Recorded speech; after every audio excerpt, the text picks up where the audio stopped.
शेतकऱ्याला साप चावल्याने मृत्यू झाल्याची दुर्दैवी घटना घडली आहे। शेतात कडबा काढत असताना हाताला साप चावला आणि उपचारापूर्वी शेतकऱ्याचा मृत्यू झाला।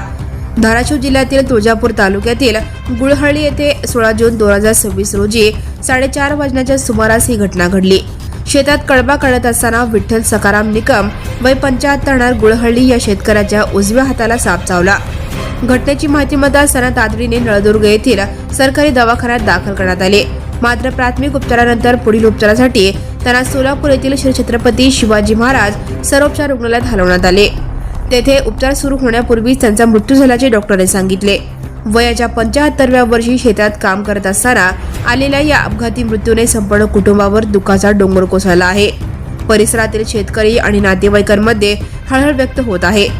शेतकरी हा देशाचा कणा आहे असे म्हणतात, मात्र अशा छोट्या छोट्या दुर्घटनांमुळे शेतकऱ्यांचे प्राण जात आहेत। प्रशासनाने ग्रामीण भागात साप चावणाऱ्यांवर तातडीने उपाययोजना करण्याची गरज आहे।